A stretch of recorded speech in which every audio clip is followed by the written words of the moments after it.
Kabanata 5361. Parehong napatingin sa kanya sina Lemuel at Latros. Sabi ni James, kung hindi ako nagkakamali, ang Mevray race ang dapat magpadala kay Yuvan. Ilang beses ko na siyang nakilala, and the Mevray race should be on its way. Aalis ako ng maaga at maghihintay sa daan para sa mga powerhouse ng Mevray race, gagawa ng pagkakataong makaharap sila, at pagkatapos ay sundan sila pabalik dito. Sa pamamagitan ng pagsasama sa apat na sinaunang lahi, naiintindihan ko rin ang kanilang mga iniisip. Anyway, limitado ang lakas ko. Kahit na magkaroon ng away dito kapag nagtipon-tipon ang apat na sinaunang lahi, hindi ako gaanong makakatulong, whatever, walang pakialam na sabi ni Lemuel. Napaisip si Latros at sinabing, gawin mo ang gusto mo. Hindi bagay sa akin. Kung talagang sumiklab ang away, symbolic move lang ang gagawin ko. Kung masyadong matigas, hindi ko itataya ang buhay ko. Tumingin si James kay Latros, ngumiti, at sinabing, familiar ka sa Dark World. Gumuhit ako ng mapa. Ipakita sa akin ang pinakamaikling ruta para makarating dito ang Mevray race. Aalis ako ng maaga at sasalubungin ko sila sa kalagitnaan. Sinabi ni Latros, maaaring hindi ipapadala ng Mevray race si Yuvan dito. Kung hindi nila siya ipinadala, pagkatapos ay itigil na natin ito, walang pakialam na sabi ni James. Casual na kumaway si Latros, at lumitaw ang isang imahe, na naglalarawan sa tinatayang lokasyon ng ilang malalakas na karera sa Dark World. Itinuro ang lugar kung saan naroroon ang Mevray race, sinabi ni Latros, ito ang teritoryo ng Mevray race, narito ang Yeftero race, at nandito kami. Batay sa timing, ang balita mula sa Yeftero race ay dapat na nakarating sa Mevray race. Gagaling sila dito. Malamang na ma-encounter mo sila kung pupunta ka dito. Gumawa ng maikling pagsusuri si Latros. Narito ang mapa. Kunin mo. Sa pamamagitan ng isang alon, ang imahe ay nagbago sa isang inscription at lumutang patungo kay James, na pinanatili ito. Alis na ako, sabi ni James, inilagay ang mapa at nawala sa lugar. Itong brat, walang magawa si Latros. Walang ganang sabi ni Lemuel, nagmamadali siyang makilala si Thea. Para sa isang makabuluhang kaganapan, bakit magpapadala ang Mevray race ng isang mahinang alagad na tulad ni Thea dito? Mabilis na sumulong si James sa pamamagitan ng pagsunod sa rutang itinuro ni Latros. Samantala, ang balita mula sa Yeftero race ay talagang maagang nakarating sa Mevray race, ngunit nanatili silang hindi aktibo. Sa panahong ito, ang pinuno ng Mevray, si Talvalay, ay nabibigatan ng mabigat na pag-iisip. Sa isang mansyon sa espiritual na bundok ng Mevray race, dalawang lalaki ang naglalaro ng chess. Nagsalita si Yuvan, Mr.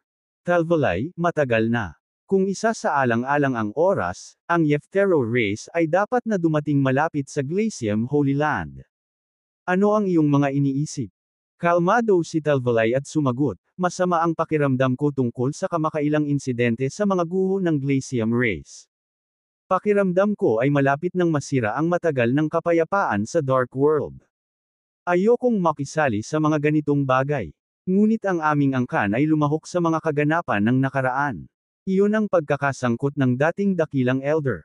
Ngayong tinanggal ko na siya, wala na akong koneksyon sa bagay na ito, mahinahong sabi ni Talvalay.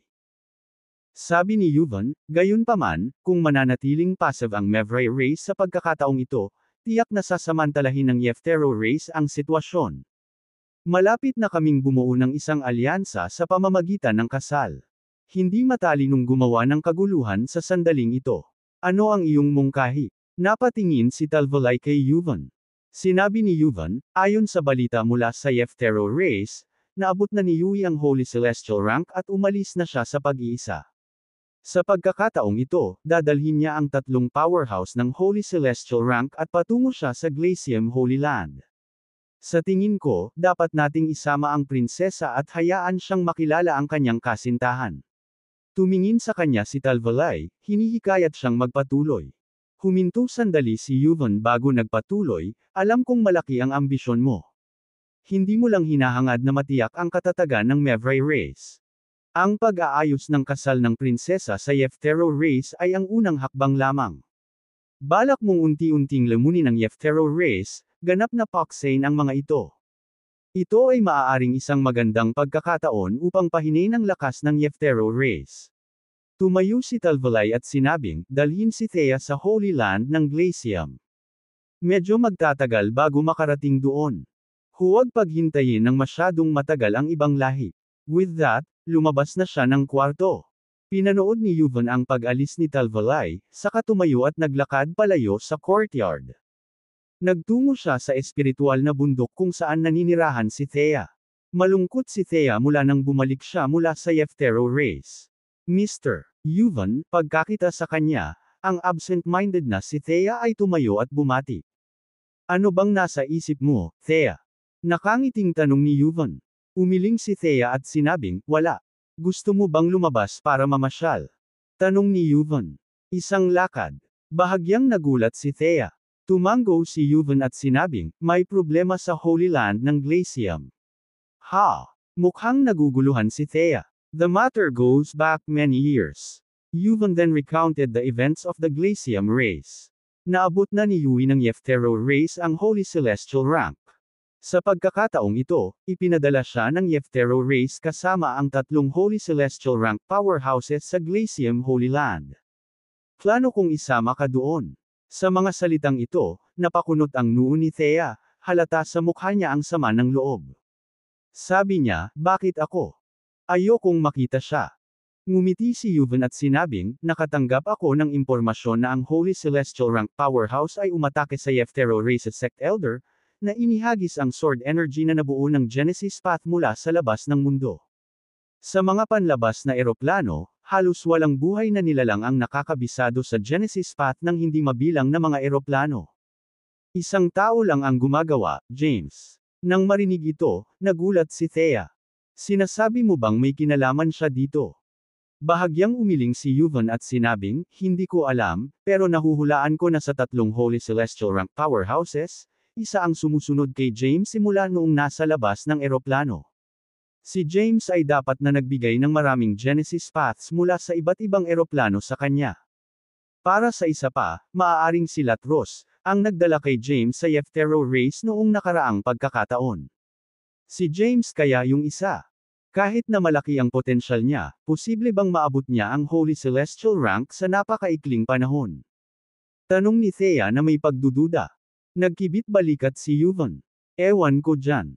Kaya nga gusto kitang isama.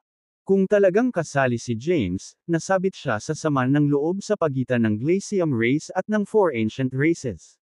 Ito ay mabuti para sa iyo.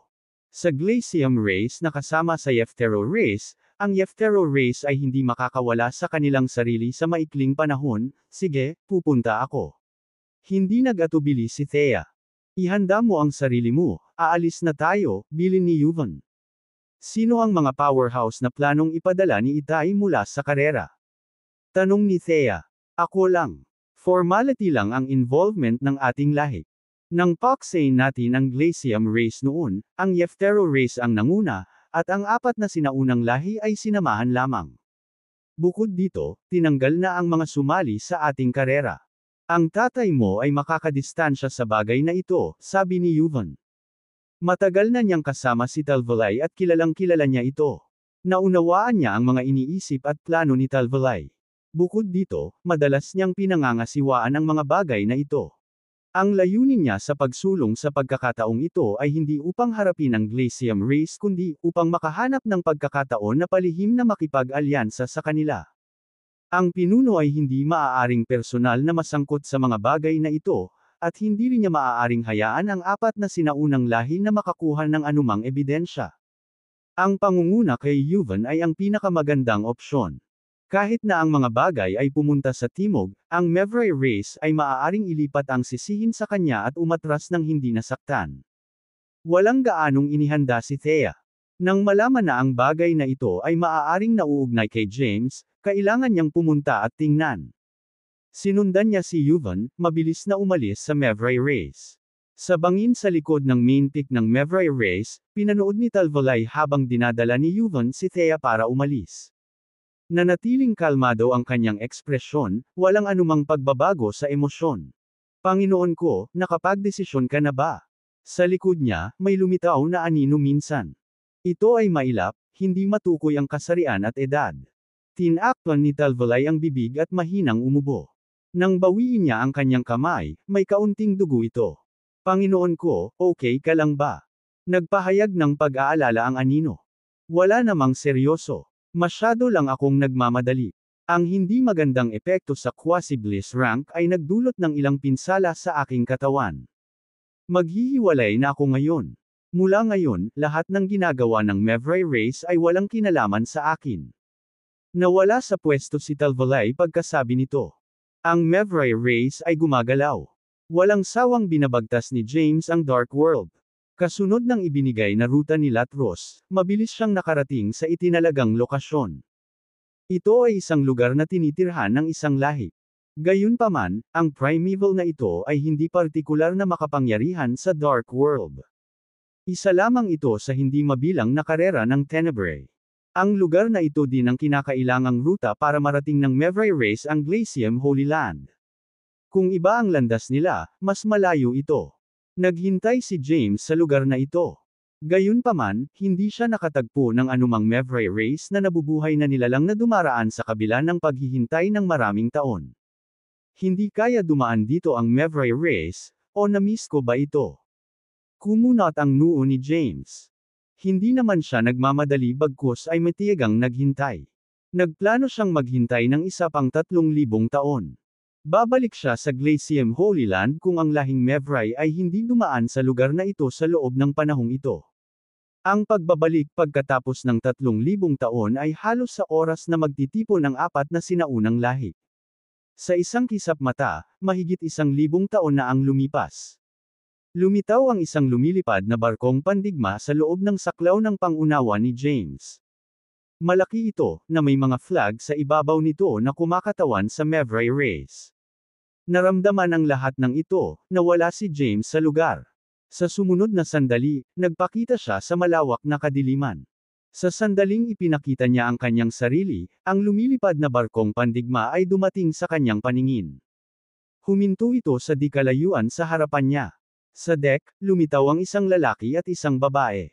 Sino ang naglakas loob na hamarang sa ating daan? Malamig ang ekspresyon ng mukha ni Yuvan, ang boses nito ay may kawalang interes. Ibinalik ni James ang kanyang hitsura sa isa na mayroon siya bilang 49 at ngumiti, sinabing, long time no see. Ikaw pala, brat. Halika, casual na sabi ni Yuvan habang kamakaway, at ang barrier formation ng lumilipad na battleship ay inalis. Commandant si James at lumitaw sa lumilipad na barkong pandigma. Nang wala na siyang naramdamang ibang buhay na nilalang na nakasakay, bumalik siya sa kanyang orihinal na anyo, nakatingin kay Thea sa kanyang tabi. Niyakap niya ito, isang malumanay na ekspresyon sa kanyang mukha habang sinasabi niya, Thea. Ahem, mahinang umubo si Yuvan. Agad na tinulak ni Thea si James. Mapangahas ka, sabi ni Yuvan na may halong panlalamig. Kung ito ay lumabas, 10 buhay ay hindi sapat para mawala ka. Ngumisi si James at sinabing, wala namang ibang tao dito, di ba? By the way, bakit ka nandito? Talagang hinihintay mo kami? Tanong ni Yuvan. Na-curious din si Thea at nagtanong, may kinalaman ba sa iyo ang usapin sa Glacium Race? Ha? Paano mo nalaman na may kaugnayan ito sa akin? Bahagyang natigilan si James. Sabi ni Yuvan, kasi may balita sa Yeftero Race. Isa sa mga powerhouse na umatake sa Ledger Yeftero ay gumamit ng Genesis Sword Energy. Sa mga panlabas na eroplano, isa lang ang nakakabisado sa hindi mabilang na Genesis Paths, at ikaw yon. Sa loob tayo mag-usap. Tumalikod na si Yuvan at naglakad palayo. Sa isang silid sa lumilipad na barkong pandigma, nagtanong si Yuvan, lumabas na ba ang prinsesa ng Glacis? Napatingin si James kay Yuvan na bahagyang nakakunot ang mga kilay. Hindi siya sigurado kung maniniwala siya kay Yuvan. Bagamat binigyan siya ni Yuvan ng Supremos Lotus noon, may ipinagpalit din siyang kapalit sa oras na iyon. Bukod dito, tinulungan siya ni Yuvan na makatakas mula sa panganib. Gayunpaman, si Yuvan ay isang powerhouse sa Mevray Race, at ang lahi ay isa sa 4 ancient races. Walang malalim na pag-unawa si James sa karerang ito. Honey, very trustworthy si Mr. Yuvan.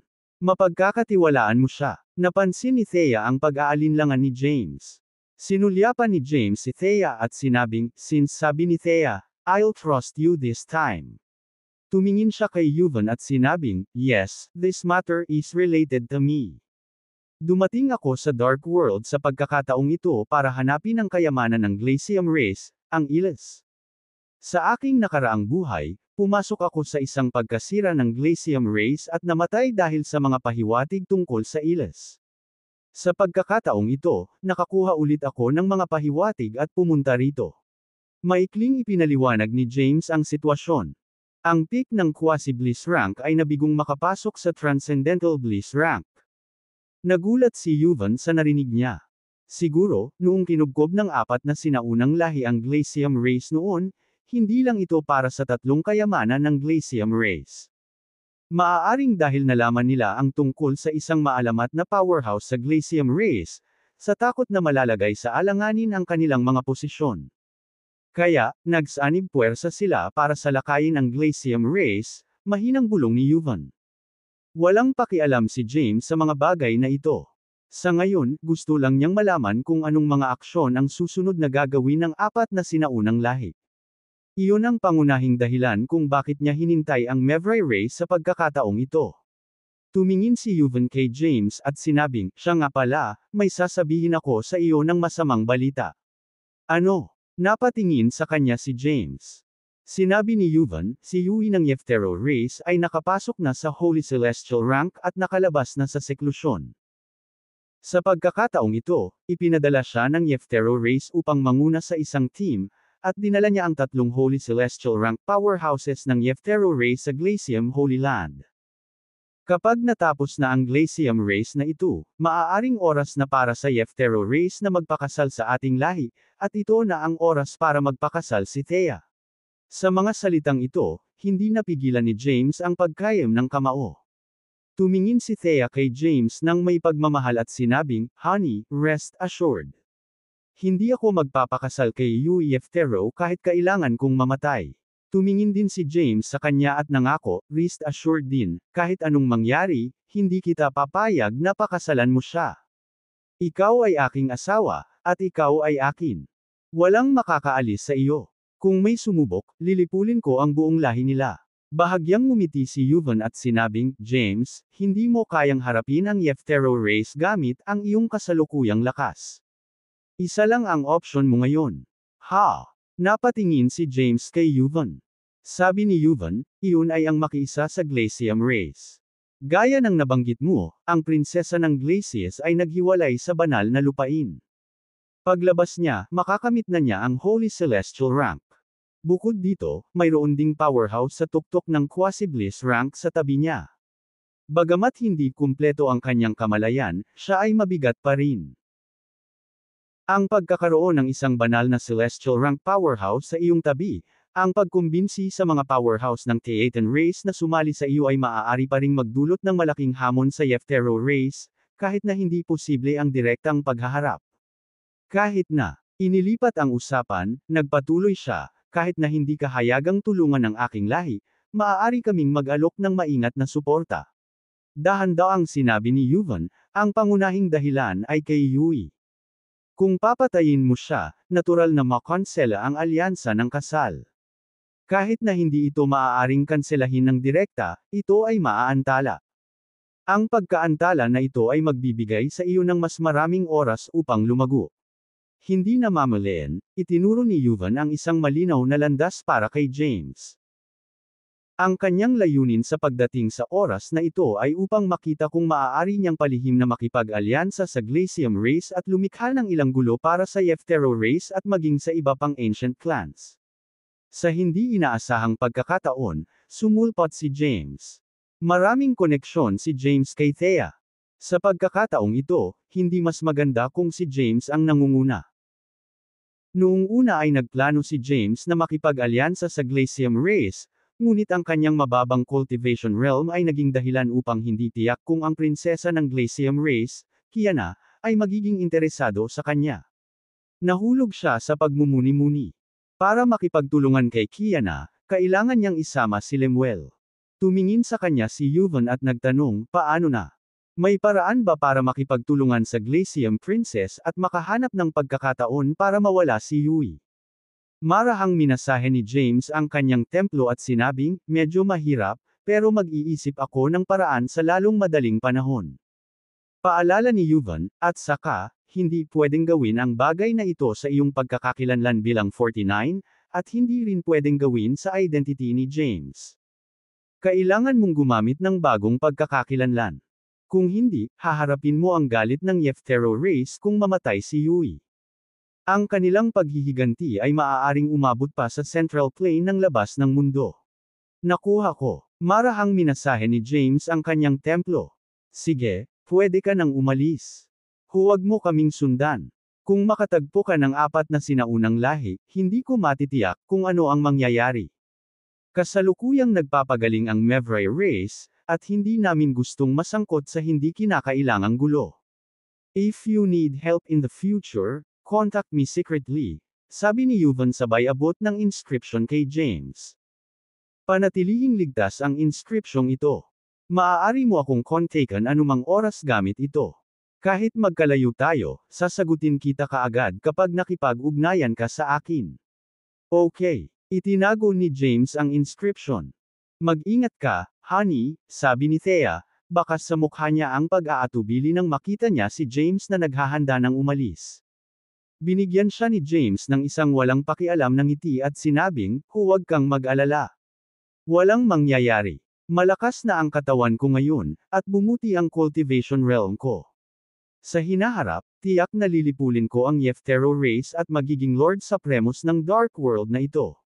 Kapag dumating ang araw na iyon, walang maglalakas loob na ay bully ka. Take care, casual na palem ni James kay Thea.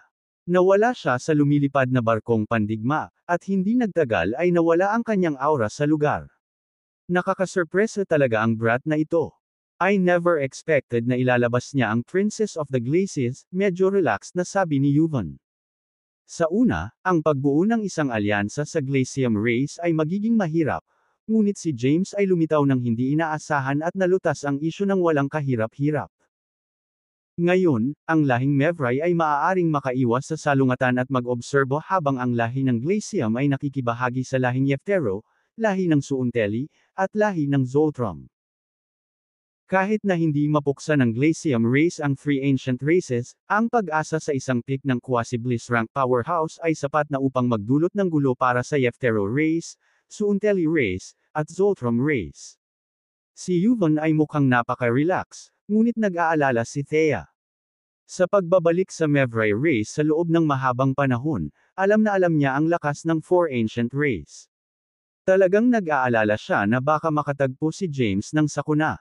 Ipagpatuloy natin ang paglalakbay, udyok ni Yuvan, na itinuro ang lumilipad na bapor na pandigma na magpatuloy. Ang barkong pandigma ay tumawid sa walang hanggan na madilim na mundo, mabilis na nakarating sa isang malayong lugar. Sinundan ni James ang kanyang mga hakbang at bumalik, patuloy na ginagamit ang Blithe Omniscience. Kahit na sa kanyang kasalukuyang lakas, hindi niya naabutan ang lumilipad na barkong pandigma ng Mevrai race kapag lumalaban.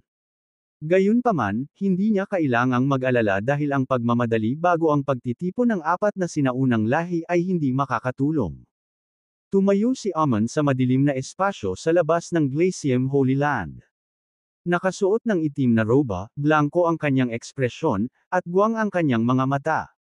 Paminsan-minsan, may kumikinang na dugo sa mga bakanteng mata na iyon. Siya ay kahawig ng isang Diyos na tagapag-alaga, nakatayo dito na nagpo-protekta sa espasyo sa likuran niya. Sa malayong madilim na mundo, isang sasakyang panghimpapawid ang lumitaw sa madilim na kawalan. Ito ang airship ng Yeftero race. Sa isa sa mga silid nito, nagtipon ang mga powerhouse mula sa Suunteli race at Zoltram race. Nang matanggap ang balita, ang lahi ng Suunteli at lahi ng Zoltram ay nagpadala ng kanilang mga powerhouse upang magsama-sama sa lahing Yeftero. Sa kabila ng maliit na bilang, nagpadala ang bawat lahi ng powerhouse ng Holy Celestial rank o mas mataas. Sa Yeftero race na ipinagmamalaki ang tatlong Holy Celestial rank powerhouses at Yui, Ang kabuuang bilang ng Holy Celestial Rank powerhouses na naruroon ay umabot sa 6. Ang Holy Celestial Rank ay isang nakakatakot na presensya kahit na sa mga primeval sa Dark World. Tanging ang mas malalaking karera ng Tenebrae ang nagtataglay ng mga powerhouse na may ganitong ranggo, habang ang mas maliliit na karera ay karaniwang kulang sa gayong mga powerhouse. Sa silid, maraming Holy Celestial Rank powerhouses ang nagtipon. Umupo si Yui sa unahan, bakas sa kanyang gwapong mukha ang catamaran at kawalang interes. Habang casual niyang tinapik ang kanyang mga daliri sa mesa, sinabi niya, kung isa sa alang-alang ang bilis ng pagpapadala ng mga mensahe ng aming lahi, dapat na unang nakatanggap ng balita ang Mevrai race at siya ang unang dumating dito. Gayunpaman, wala pa rin sila. Hindi nasiyahan si Yui sa mabagal na takbo ng pagdating ng Mevrai race. Ang banal na celestial rank powerhouse na ipinadala ng Suunteli race ay isang elder sa isang kulay abo na damit na may mukha na puno ng mga kulubot. Ang kanyang pangalan ay Jerry Suunteli, at humawak siya ng mataas na posisyon sa loob ng karera. Mahinahon niyang sinabi, nagkaroon ng internal na kaguluhan sa mga Mevraies, at kamakailan lang ay napigilan ito. Ngayon, ang Mevraies ay nasa ilalim ng kontrol ng Talvolay Mabins. Wala siyang koneksyon sa pagkubkob sa Glacis noon. Parang gusto niyang dumistansya sa bagay na ito.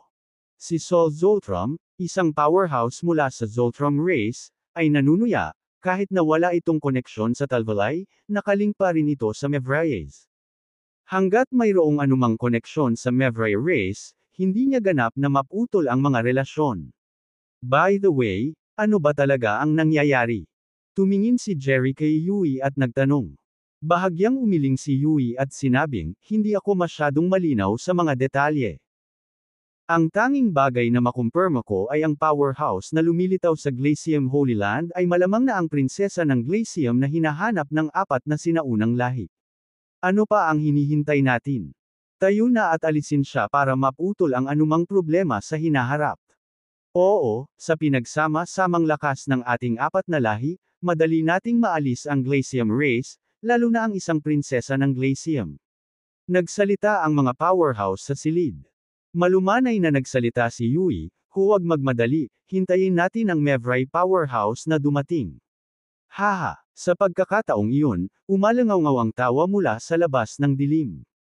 Kasabay ng tawanan, lumitaw ang isang lalaki at isang babae sa airship ng Yeftero race. Ito ay walang iba kundi si Yuvan at Thea. Dinala ni Yuvan si Thea para dumiretso sa kwarto sakay ng airship. Pagpasok ni Thea, nakita niya ang isang binata na nakaupo sa unahan. Alam na niya na ang kinatawan ng Yeftero race sa pagkakataong ito ay si Yui bago dumating. Bagamat hindi pa niya ito nakita, masasabi niyang ang lalaking nasa unahan ay si Yui, ang hindi pa nagagawang henyo ng Yeftero race. Tumingin siya kay Yui, at tumingin sa kanya si Yui. Nagtama ang kanilang mga mata, may bahagyang ngiti na nabuo sa mga labi ni Yui habang casual niyang sinabi, ikaw si Thea, ang prinsesa ng lahing Mevrai. Binanggit ng mga alingawngaw ang tenebrous body, si Thea Mabins. Malamig na buntong hininga si Thea at dirdiretsyong naglakad, humanap ng mauupuan habang hindi pinapansin ang presensya ni Yui. Interesting, sabi ni Yui, isang mapaglarong ngiti ang lumabas sa gilid ng kanyang bibig. Sabi ni Yuvan, Sir Yui, walang karanasan ang prinsesa. Pakiusap huwag kang makipagtalo sa kanya. Ang aming pinuno ay kasalukuyang nasa pag-iisa, nagpapagaling mula sa mga pinsala, at hindi makaalis. Partikular niyang pinadalhan ako upang suriin nang marinig niya ang tungkol. 1/4. Sa kaguluhan sa Holy Land ng Glacium. Nang malaman niya na ang kasalukuyang pinuno ng mga Yeftero ay ikaw, ipinadala niya ang prinsesa sa akin. Hindi magtatagal bago kapakasalan ng prinsesa. Mabuti pang magkakilala muna kayong dalawa. Nanatiling composed si Yuvan. Sinenyasan siya ni Yui na umupo at sinabing, maupo ka. Pag-usapan muna natin ang mga bagay-bagay. Umupo si Yuvan at binati ang Holy Celestial Rank powerhouses mula sa Suunteles at Zoltrams. Lahat sila ay nagmula sa 4 na sinaunang lahi at pawang mga Holy Celestial Rank powerhouse na nagkita-kita ng higit sa isang beses. Sinulyapan ni Yui ang kasalukuyang mga powerhouse at nagtanong, any thoughts? Unang nagsalita si Yuvan, na nagsabing, hindi pa namin alam ang kasalukuyang sitwasyon sa Holy Land ng Glacium. Mangyaring sabihin sa amin ang tungkol sa sitwasyon, Saint Yui. Marahang tumanggo si Yui. Kasabay ng pagwagayway ng kanyang kamay, lumitaw ang nakaraang eksena ng labanan sa Holy Land ng Glacium. Nakita ng lahat ng powerhouses na naruroon ang ledger na binugbog pabalik, nakatakas na may mga pinsala. Tumigil lang sa paghabol ang tatlong powerhouse nang may dumating na huling boses sa kanila. Doon natapos ang eksena. Ito ang lahat ng impormasyong nakalap ng ating lahi sa ngayon, mahinahong sabi ni Yui. Napaisip si Yuvan, ang nag-utos na huminto ay ang Glacium Princess. Gayunpaman, nagtataka ako kung bakit siya lumitaw pagkatapos na manatiling mailap sa loob ng maraming taon, kahit na matapos ang 4 na sinaunang lahi ay nagsagawa ng malawakang paghahanap sa buong Dark World. Bukod dito, anong uri ng mga nilalang ang tatlong powerhouse na namagitan sa oras na ito? Iilan lang ang Holy Celestial Rank powerhouses sa mga pangunahing primeval sa Dark World, at ang tatlong ito ay hindi pa naririnig. Hindi mahalaga kung saan sila nanggaling. Tatlong powerhouse lang sila sa Holy Celestial Rank, mayroon kaming dobleng dami ng Holy Celestial Rank powerhouses dito. Natatakot pa ba tayo sa kanila? Tara at hulihin natin sila para malaman ang sitwasyon. Totoo, kumuha tayo ng direktang aksyon. Ang mga powerhouse sa silid ay nakatuon ang kanilang mga tingin kay Yui, naghihintay sa kanyang utos. Ang Yefteres ang pinuno sa 4 na sinaunang lahi, at si Yui ang kanilang kinatawan. Sige, puntahan natin. Tumayo si Yui. Kasunod ng kanyang utos, ang airship ay mabilis na sumulong at sa lalong madaling panahon ay lumitaw sa loob ng pangunawa nina Lemuel at Latros. Nang maramdaman ang presensya ng airship, pareho silang tumayo. Dumating na sila. Kumunot ang noo ni Lemuel. Tinapik ni Latros ang kanyang balikat, na nagsasabing, sa malaking tanga, walang dapat ikabahala. At saka, ang Glacium Princess ay matagal nang nasa Holy Land ng Glacium. Baka malapit na siyang lumabas. Kailangan lang natin silang pigilan. Bahagyang tumanggo si Lemuel at sinabing, sige, sundin natin ang planong napag-usapan natin kanina. Pagkatapos ng maikling palitan, nawala sila sa kanilang orihinal na mga lugar at muling lumitaw sa madilim na espasyo sa labas ng Glacium Holy Land, sa likod ng Cairo. Swish! Sa dilim, mabilis na umabant ang airship. Sa isang iglap, lumitaw ito sa labas ng Glacium Holy Land. Stop! Umalangaw-ngaw ang boses ni Lemuel. Sa sandaling iyon, huminto ang airship. Naunang nag-walk out si Yui, na sinundan ng ilang Holy Celestial Rank powerhouses. Nauna si Yui, na sinundan ng ilang Holy Celestial Rank powerhouses. Ang mga buhay na nilalang na lumakad mula sa airship ay pawang mga top-tier na powerhouse. Bawat isa ay may kakayahang i-overturn ng isang primeval mula sa Dark World. Kahit sino sa kanila ay maaaring mangibabaw sa hindi mabilang na mga eroplano, maging ang Central Plane. Ang dami naman. Maging si Latros ay huminga ng malalim nang makita niya ang maraming Holy Celestial Rank powerhouses na lumitaw. Mabilis siyang nagpadala ng mensahe kay Lemuel. Ang nangunguna ay si Yui, ang super genius ng Yeftero race. Ang kanyang presensya dito ay nagpapahiwatig na siya ay nakalusot sa Holy Celestial Rank. Mula sa kanyang aura, tila siya ay matatag sa unang bahagi ng Holy Celestial Rank. Ang tatlong Holy Celestial Rank powerhouses na kasama niya ay sina Dario Yeftero, Jackson Yeftero, at George Yeftero. Sila ang mga powerhouse ng Yeftero race's Carl generation, na ang seniority ay nalampasan maging ang kasalukuyang clan leader ng Yeftero race. Nariyan din ang Holy Celestial Rank powerhouse mula sa Suunteli race, Jerry Suunteli. Ang banal na Celestial Rank powerhouse mula sa Zoltram race ay tinatawag na Sol Zoltram. At ang huli, dapat mong kilalanin, ay si Yuvan More mula sa Mevray race.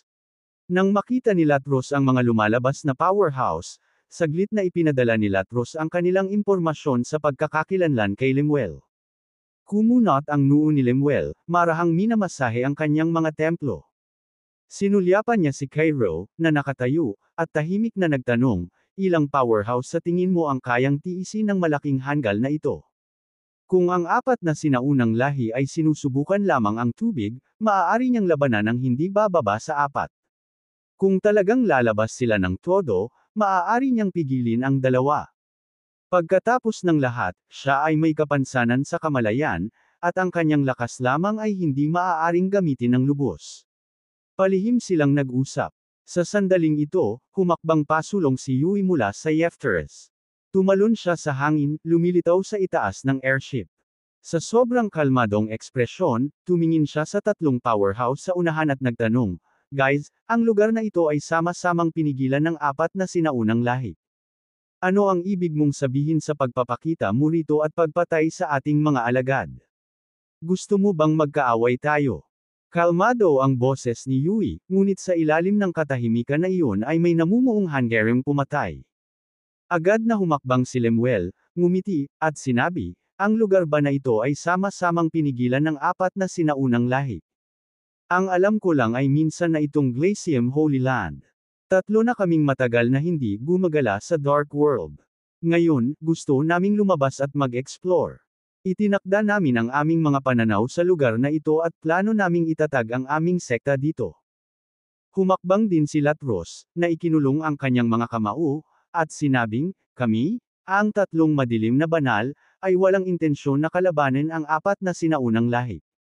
Gusto lang namin ang lugar na ito at nais naming itatag ang aming sekta dito. Paano kung maupo tayo at pag-usapan ito?" Kasunod ng planong naunang napag-usapan sa pagitan ni Latros at Lemuel, ang layunin ay iwasan ang komprontasyon hanggat maaari at maantala kung maaari, lalo na pagkatapos magtipon dito ang apat na sinaunang lahi. Kung hindi na sila makapag-antala pa, oras na para kumilos si Cairo.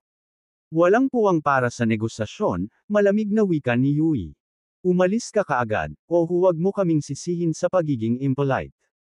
Ang apat na sinaunang lahi ay nagpadala ng maraming elite na disipulo para bantayan ang lugar na ito, na may kahit isang banal na celestial rank powerhouse na nangangasiwa dito.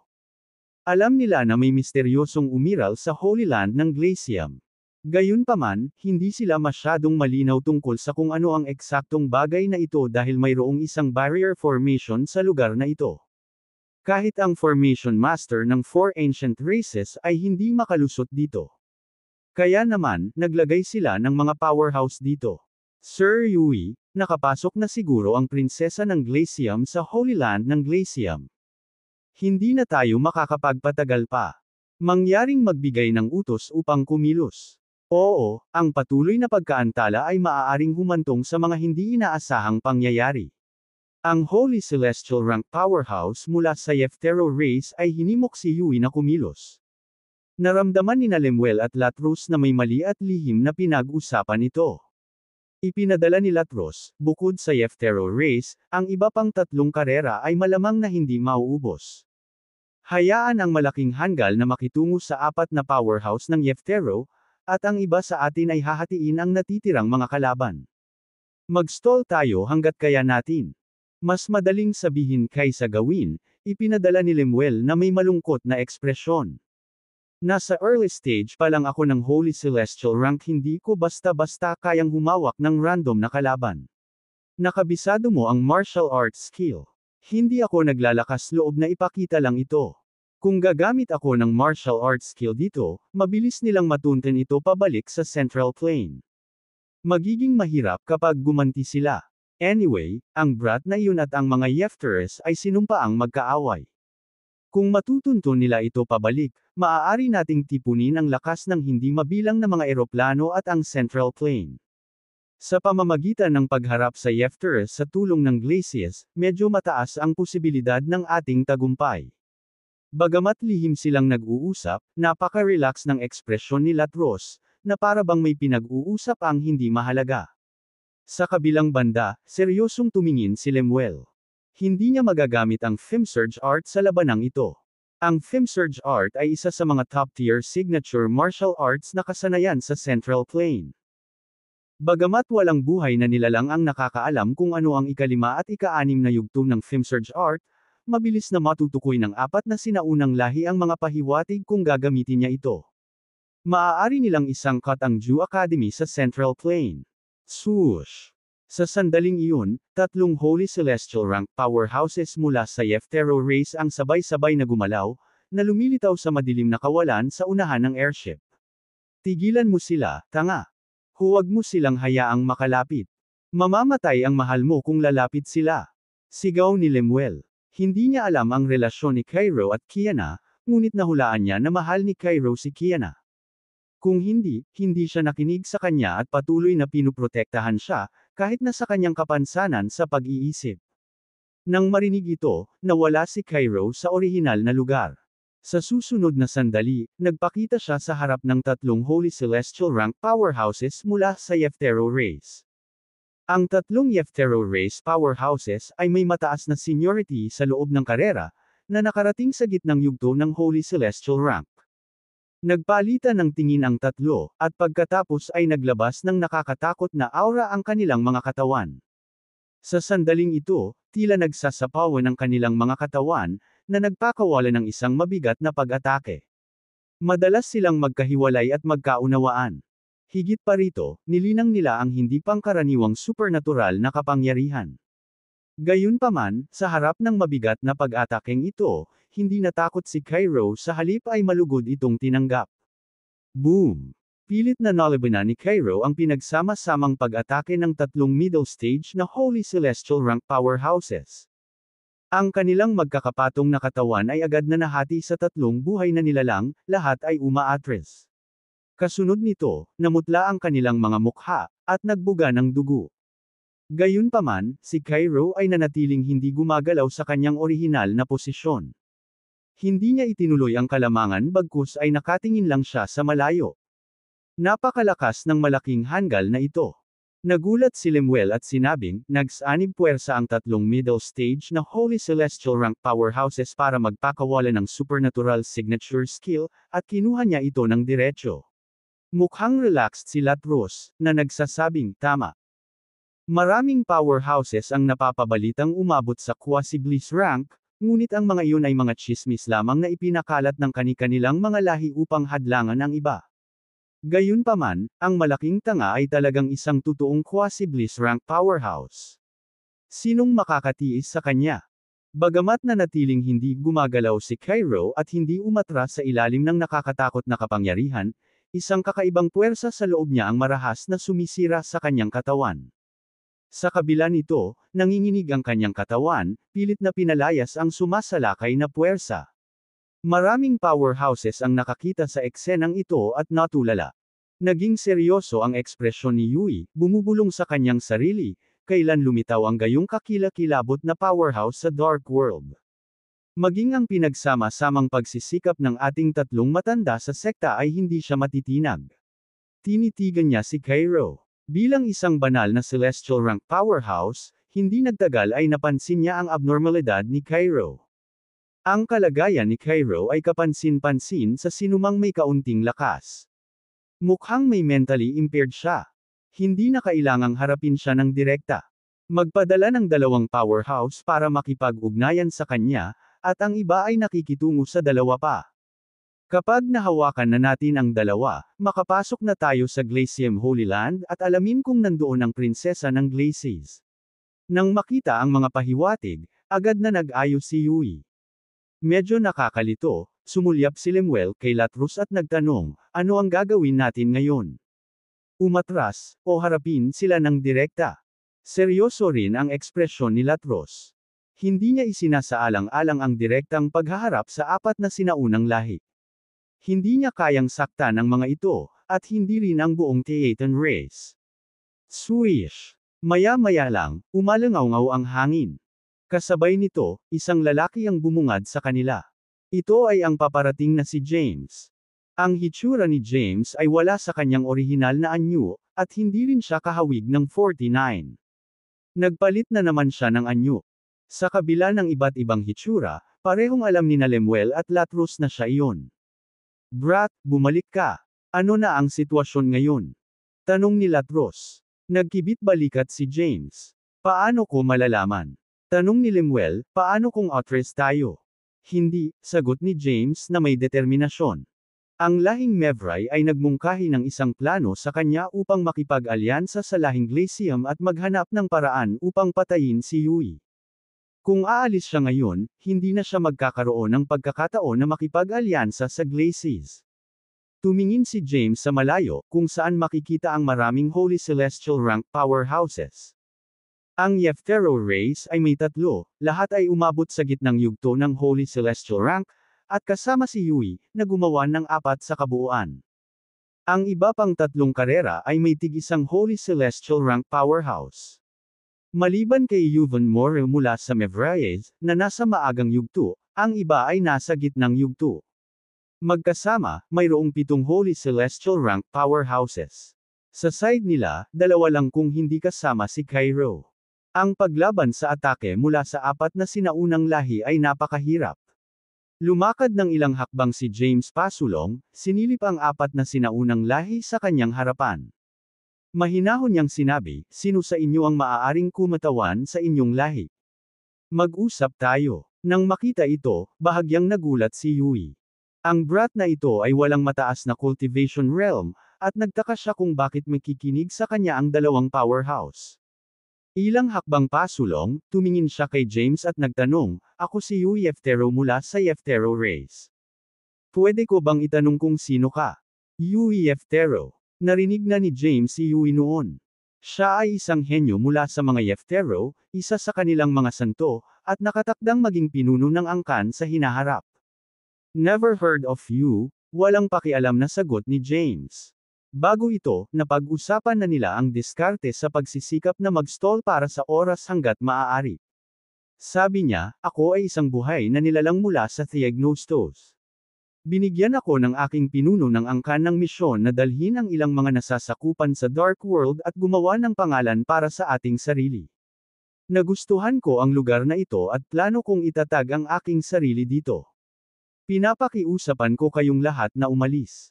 Sa hinaharap, bibisita ako na may dalang mga regalo bilang paghingi ng tawad. Nagsimulang gumawa ng kwento si James. Ang mga buhay na nilalang ng 4 na sinaunang lahi ay nalilito at naghihinala. Ang Theagnostos. Ano iyon? Hindi ko pa narinig ang tungkol dito. Wala din akong clue. Ang mga lalaki ay miyembro ng 4 ancient races, na siyang pinakamalakas na primeval group sa Dark World. Nasa kanila ang halos lahat ng impormasyon sa pinakabago at pangunahing mga pangyayari na nagaganap sa madilim na mundo. Gayunpaman, wala sa kanila ang nakarinig tungkol sa Theagnostos na ito. Sa totoo lang, gumawa lang ng kwento si James tungkol dito. Habang pinagmamasdan niya ang mga nalilitong mukha na iyon, nagsimula si James, wala sa inyo ang nakarinig noon tungkol sa templo ng Theagnostos. Ito ang base para sa aking mga tao, isang lihim na lahing primeval na nagmula sa madilim na mundo. Gayunpaman, ang aking mga tao ay nananatili halos sa loob ng aming teritoryo. Sa makatuwid, natural lamang na hindi mo narinig ang tungkol sa templo ng Theagnostos. Inayos ni Yui si James ng matinding titig. Nararamdaman niya na si James ay pumasok lamang sa huling yugto ng Petit Celestial Rank. Gayunpaman, masasabi rin ni Yui na si James ay nagtataglay ng mga pambihirang kapangyarihan sa mga tuntunin ng kanyang pisikal na katawan. Naintriga rin si Yui sa kwento tungkol sa Theagnostos. Tanong niya, saan matatagpuan itong Theagnostos na sinasabi mo? At saka, ano ang pangalan ng iyong lahi o mga tao? Napakawalandiya mo. Lumakad pasulong si Latros at tumahol, sa tingin mo ba ay may karapatan kang magtanong tungkol sa Theagnostos? Bakit ikaw? Ramdam ni Yui na kumukulo ang galit niya sa pagsaway ni Latros. Pumagitna si James, at sinabing, umalis ka. Ako na ang bahala dito. Si Latros ay nanunuya sa loob ng makikinang na pag-arte ni James bilang kanilang pekeng pinuno. Gayunpaman, nanatiling tuwid ang mukha niya at sinunod ang utos ni James. Nakangiting sabi ni James, I hope you won't mind his short temper. Paumanhin, ngunit hindi ko masabi sa iyo kung nasaan si Theagnostos o ang pangalan ng ating lahi. Gayunpaman, maaari kong ibahagi sa iyo ang dahilan kung bakit pinili ko ang lugar na ito. Ang mga mula sa 4 na sinaunang lahi ay nanatili ang kanilang mga mata kay James. Wala pa rin silang ideya kung ano ang Theagnostos. Gayunpaman, si James ay may ilang mga karampatang magsasaka sa kanyang panig, at iyon ay nagpapahiwatig ng kalidad ng lakas tao na mayroon si Theognostos. Kaya naman, pinili ni Yui at ng iba pa na obserbahan ang sitwasyon ng medyo mas matagal. Sa ating wika, ang ibig sabihin ng Theognostos ay transcendental. Pinili ng aking ama ang pangalan dahil sinabi niya na ito ay kumakatawan sa mga kapangyarihan at kakayahan na mayroon ang ating mga tao. Sa kanyang opinyon, tayo ang isa sa maraming primevals ng Dark World at ang iba pang nilalang sa labas ng mundo na karapat-dapat na gamitin ang pangalang Theognostos. Si James ay natural sa paggawa ng mga kwentong ito na malayo sa isip na parang kapanipaniwala. Tinuro niya si Cairo. Ginawa ng tatay ko ang puppet na ito para protektahan ako. Bago ako umalis ng bahay, sinabi sa akin ng aking ama na ang pagkakaroon ng puppet na ito ay sapat na upang matiyak ang aking kaligtasan. Kahit sino pa ang mga kalaban ko, kaya niyang palayasin ang halos sinumang cultivator o primeval na miyembro mula sa buong Dark World.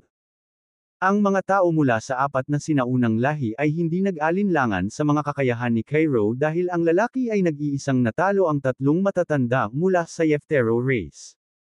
Isa pa, sa wakas ay napagtanto nila kung bakit may kakaiba kay Cairo dahil ito pala ay isang puppet.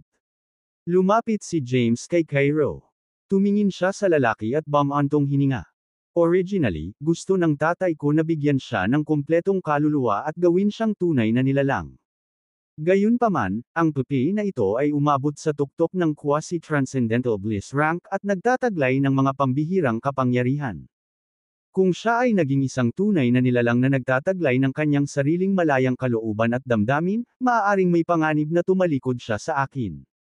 Patuloy ni James, dahil maaaring maging banta iyon sa aking kaligtasan, nagpa siya ang aking ama na itanim sa kanya ang isang hindi kumpletong kaluluwa. Sa ganoong paraan, susundin niya ang utos ko ng masunurin. Halos lahat ng miyembro ng Four Ancient Races ay nahulog sa kwento ni James. Gayunpaman, nanatiling cool-headed si Yui.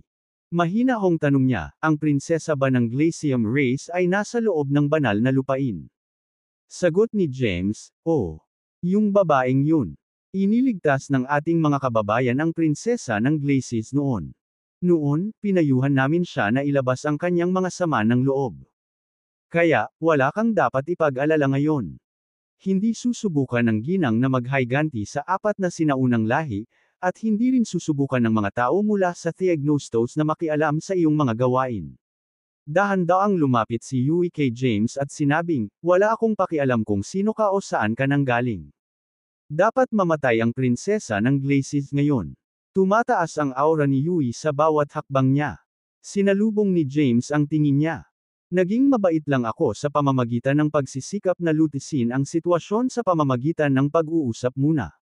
Akala mo ba matatakot kami na kunin ka? Bumigat ang hangin sa paligid nang matapos iyon sabihin ni James. Hindi man lang nakaramdam ng takot si James kahit nakaharap niya si Yui, na naglabas ng napakaraming aura. Bagamat siya ay medyo mababa ang cultivation rank, gayunpaman ay naperpekto ni James ang defensive powers ng kanyang katawan. Maaaring hindi magawa ni Yui ang aktwal na pinsala kay James kahit na nagpakawala siya ng isang buong puwersang pag-atake.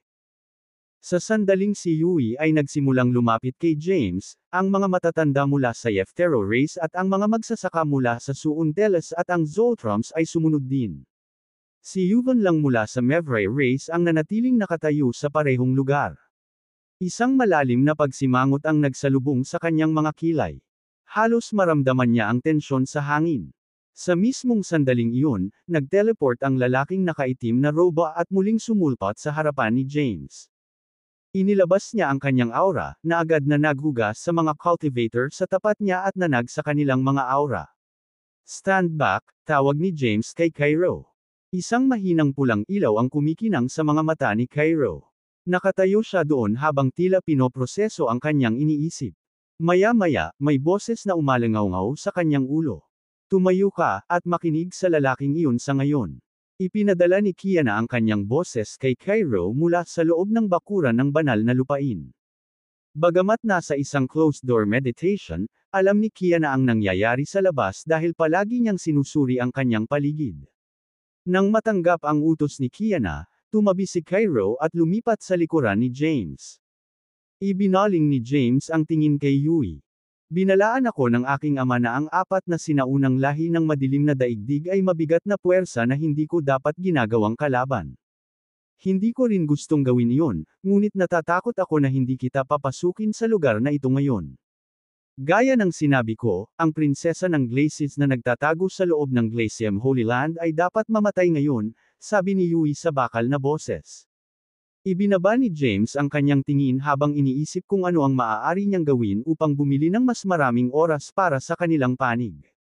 Walang magandang maidudulot sa atin kung patuloy tayong lalaban ng ganito. Pagkaraan ng maikling sandali, iminungkahi ni James, bakit wala tayong taya? Hinintay ni Yui na magpatuloy si James. Sabi ni James, mananatili ako sa mismong lugar na ito at kukuha ako ng 3 hit mula sa iyo. Kung makakaligtas ako sa lahat ng 3 hit, ikaw at ang iyong mga miyembro ay kailangang umalis sa lugar na ito. Kung hindi ko gagawin, maaari kang magkaroon ng access sa Glacium Holy Land kaagad. Anong masasabi mo dyan? Napatingin si Yui kay James na nag-iisip. Masasabi na niya na may napakalawak na kapangyarihan na nakapaloob sa pisikal na katawan ni James. Gayunpaman, dahil ang mga kapangyarihang iyon ay lubos na nauugnay sa ranggo ng paglilinang ng isang tao, hindi inisip ni Yui na ang mga kapangyarihan ni James ay sapat upang makamit ang kawalan ng kakayahan sa sandaling ito. Higit pa rito, kahit na pinagkadalubhasaan ni James ang ilang uri ng napakahusay na mga kasanayan sa pagtatanggol, may mga limitasyon sa kung gaano niya magagawa sa antas ng isang Petite Celestial Rank Cultivator. Habang malalim ang iniisip ni Yui, dagdag pa ni James, hindi ako gagamit ng kahit anong signature skills. Tatayo lang ako dito at tatamaan. Sa likod niya, nakatayo doon sina Lemuel at Latros at ngumiti ng misteryoso. Masasabi nilang sinusubukan ni James na akitin si Yui sa kanyang bitag. Sa kabilang banda, parehong nakakaramdam ng pag-aalala sina Thea at Yuvon. Napaisip si Yuvon, may death wish ba siya?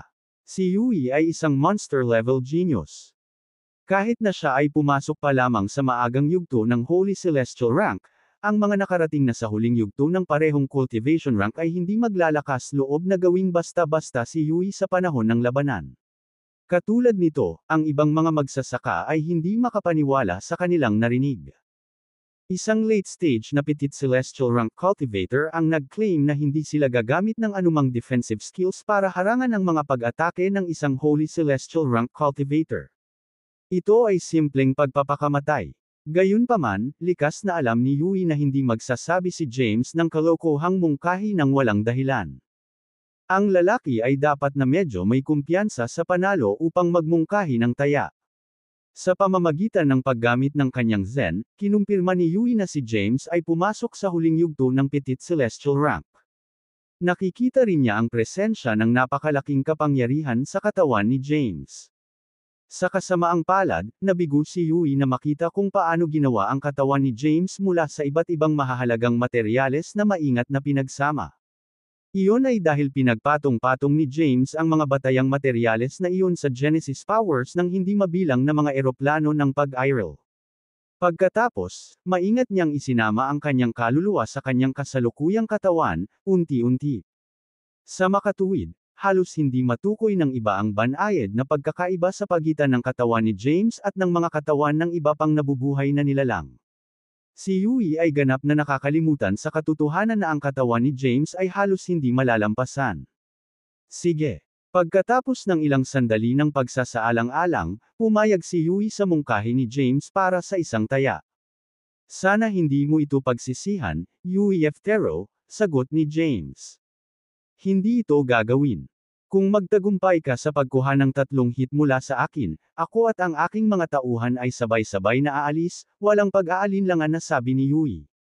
Lubhang kumpiyansa si Yui sa kanyang kapangyarihan na papayag siyang makipaglaban sa isang cultivator sa huling yugto ng Holy Celestial Rank sa isang tibok ng puso. Halos hindi niya makita si James, na isang Petite Celestial Rank Cultivator, bilang isang banta. Maaari ka nang magsimula ngayon. Si James ay sumulong ng ilang hakbang at nag-teleport sa isang lugar na mas malayo sa madilim na kawalan. Sabay-sabay, lumipat si Yui sa parehong lugar ng walang laman bilang James.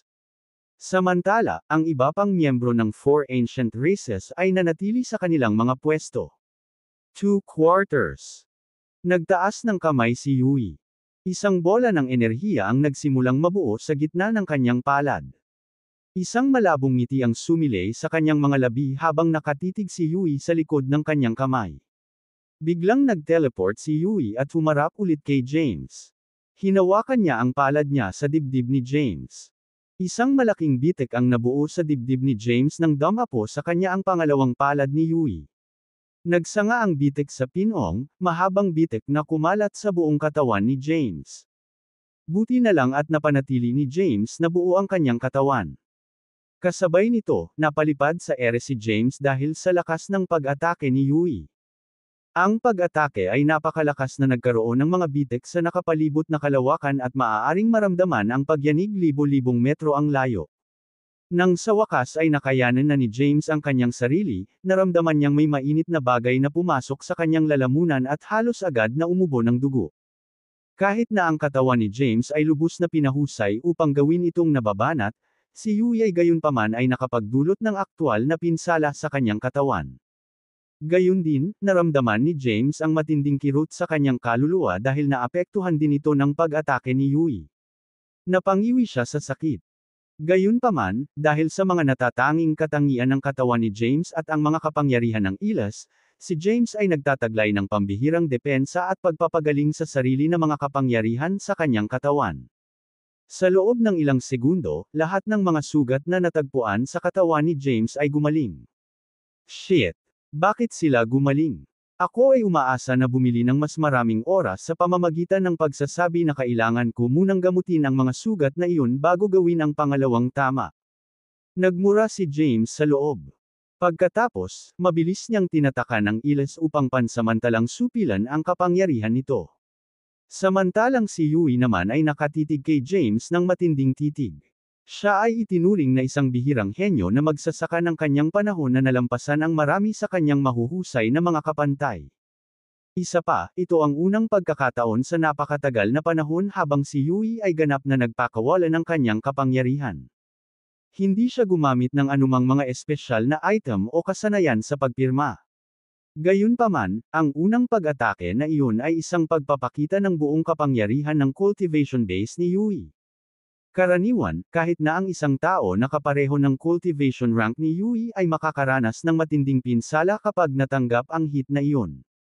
Gayunpaman, si James, na isa lamang Petit Celestial rank cultivator, ay nagpakita ng ganap na maayos pagkatapos makuha ang hit. Sino ang lalaking ito?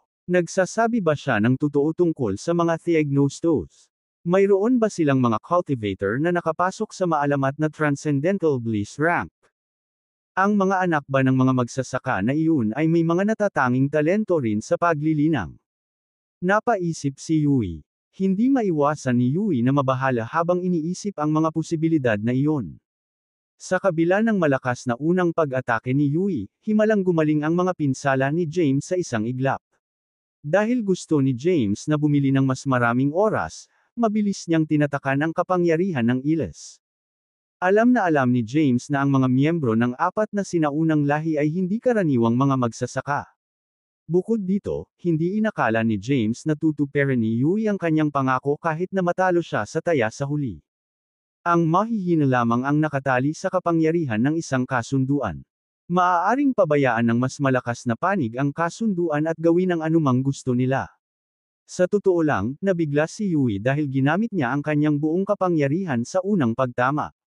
Ang iba pang mga magsasaka mula sa apat na sinaunang lahi ay mayroon ding pagkalito sa kanilang mga mukha. Halos hindi sila makapaniwala na ang isang Petit Celestial rank cultivator ay lumabas mula sa pag-atakeng iyon na ganap na hindi nasaktan. Mukhang minamaliit kita, binata. Simula ni Yui, hanga ako sa mga kakayahan ng mga taga-Theagnostos. Ang iyong cultivation rank ay medyo mababa, ngunit ang mga kapangyarihang nakapaloob sa iyong katawan ay napakalakas. Gayunpaman, hindi na ako magpipigil sa mga natitirang pag-atake ko. Ngumiti si James sa kanya. Maaari kang lumapit sa akin kung ano ang mayroon ka. Hindi ko na rin susubukang iwasan. Ang ulap ng madilim na ambon ay nagsimulang magtipon sa itaas ng ulo ni Yui habang siya ay nakatayo sa parehong lugar, hindi gumagalaw. Ang ambon ay ang aura ni Yui. Habang lumalabas na tumataas ang aura ni Yui, tumakas ang ilang sobrang aura sa paligid sa anyo ng mga itim na ambon. Hindi masabi ni James kung anong paraan o signature skills ang ginamit ni Yui para pagandahin ang kanyang aura at kapangyarihan. Gayunpaman, naramdaman niya kung paano tumaas ang aura at kapangyarihan ni Yui sa unang yugto ng Holy Celestial Rank sa antas ng huling yugto ng Holy Celestial Rank. Ang mga mula sa apat na sinaunang lahi ay hindi nagulat nang makita ang pagbabago sa aura ni Yui dahil alam nilang lahat ang kanyang mga kakayahan. Napakalakas ng lalaking Yeftero na iyon. Nagsalubong ang kilay ni Lemuel. Bagamat napakatibay ng katawan ng 49, sa tingin ko ay hindi niya kakayanin ang pag-atake ng isang Holy Celestial Rank Cultivator na may mga late stage na kapangyarihan. Hindi ba masasayang ang lahat ng kanyang pagsisikap kung siya ay lilipulin ng lalaking iyon sa pagkakataong ito? Mukhang nag-aalala rin si Latros. Sa tingin ko dapat kaya niyang tiisin. Gayun din, ang mga nakamamatay na hit na ito ay maaaring makatulong sa kaluluwa ni 49 na mag-fuse at mas mahusay na mag-synchronize sa kanyang katawan sa tuwing mabubuhay siya sa kanila. Anyhow, kailangan mong makialam kung nararamdaman mong nasa panganib ang buhay niya. Bulong ni Lemuel sa mahinang boses, siya at ako ay dumating hanggang dito. Ayokong umalis sa lugar na ito ng mag-isa. Sa kabilang banda, si Thea at Yuvan ay may malungkot na ekspresyon sa kanilang mga mukha. Si Yuvan, partikular, ay namangha nang makita niyang nagtagumpay si James sa unang pag-atake ni Yui. Gayunpaman, si Yuvan ay nagsimulang mag-alala muli. Nakita nilang lahat kung paano naging handa si Yui na ilabas ang kanyang kapangyarihan sa kanyang tunay na potensyal sa pagkakataong ito. Ang susunod na pag-atake ni Yui ay magiging kasing lakas ng isang hit mula sa isang cultivator sa huling yugto ng Holy Celestial Rank. Iilan lang sa mga tao sa buong Dark World ang makakaligtas sa tama. Maya-maya lang, lumipat si Yui. Katulad ng unang pag-atake, nag-teleport si Yui patungo kay James at muling lumitaw sa harap niya sa isang kisap mata. Habang ang palad ni Yui ay lamapat sa dibdib ni James, naramdaman ni James ang isang napakalaki, mabangis na enerhiya na kumalat mula sa lugar na iyon hanggang sa natitirang bahagi ng kanyang katawan. Sa isang iglap, nabuo ang malalalim na bitek sa balat ni James. Nanlaki ang mata ni James sa gulat. Natigilan siya sa kinatatayuan habang nablangko ang isip niya. Sabay-sabay na na-activate ang Genesis powers ng iba't ibang eroplano na nakatanim sa katawan ni James. Ang mga kapangyarihang iyon ay bumuo ng isang proteksyon na selyo sa katawan ni James. Sa kasamaang palad, ang proteksyon na nabuo ng Genesis powers ay nasira halos kaagad. Para kay James, tila natigil ang oras sa masakit na sandaling iyon. Boom! Ang mga condensed powers ng atake ni Yui ay sumabog sa loob ng katawan ni James at walang awang pinunit ang kanyang laman. Buti na lang at hindi nabasag o naputol ang katawan ni James. Nagtataka lang, mabilis na nagsanib muli ang kanyang laman upang mapanatili ang hugis ni James. Pagkatapos, ang napakalawak na puwersa ng pag-atake ni Yui ay nagpa-attract sa katawan ni James at nawasak ang nakapalibot na espasyo. Huminto lang si James nang bumagsak siya sa kawalan at na-stuck sa isang spatial black hole kalaunan. Nagulat ang ibang mga magsasaka matapos makita ang nangyari. May kakaiba sa katawan ng lalaking iyon. Pinagsama-sama ito kahit na nadurog ito ng atake ni Yui. Ang kanyang katawan ay tila gawa sa mga bihirang, espesyal na mga materyales na pinatibay at pinagsama ng maingat. Ito ay napakatibay. Ang malalakas na puwersa ng pang-akit na umiiral sa pagitan ng mga materyales ay humila sa mga sirang bahagi ng katawan at pinananatiling magkakasama. Tama siya. Tulad ng inaasahan sa templo ng Theognostos na mayroong mga nagsasaka ng Transcendental Bliss rank. Nagawa nilang lumikha ng isang matibay na katawan para sa kanilang mga miyembro. Gayunpaman, kahit na hindi sinira ng pag-atake ni Yui ang katawan ng lalaking iyon, tiyak na dinurog nito ang kanyang kaluluwa. Nagawa ng mga batikang magsasaka mula sa apat na sinaunang lahi ang mga detalyadong obserbasyon nang makuha ni James ang pangalawang hit ni Yui. Samantala, kinurot ni Thea ang kanyang mga kamao. Tumutulo ang pawis sa kanyang noo. Kamahalan, hindi ka dapat kumilos ng padalos-dalos. Natakot si Yuvan na baka sugurin ni Thea si James. Kaya, naglagay siya ng selyo para hindi umalis si Thea sa kanyang kasalukuyang pwesto. Karamihan sa mga cultivator doon ay nagpostulate na ang kaluluwa ni James ay hindi makakayanan ang ikalawang pag-atake ni Yui sa kanyang kasalukuyang cultivation rank. Gayunpaman, parehong lihim na nakahinga ng maluwag sina Lemuel at Latros. Napanood na nilang dalawa kung paano nilikha ni James ang kanyang bagong katawan. Inilabas ni James ang kanyang kaluluwa ng paisa-isa at maingat na inilagay ito sa kanyang bagong katawan. Theoretically speaking, buo pa rin ang kaluluwa ni James kung makakaligtas ang katawan niya sa tama na iyon ngayon lang. Kaya naman, kumbinsido sina Lemuel at Latros na mabubuhay pa si James. Noon lang, may gumalaw sa loob ng spatial black hole na malayo sa iba.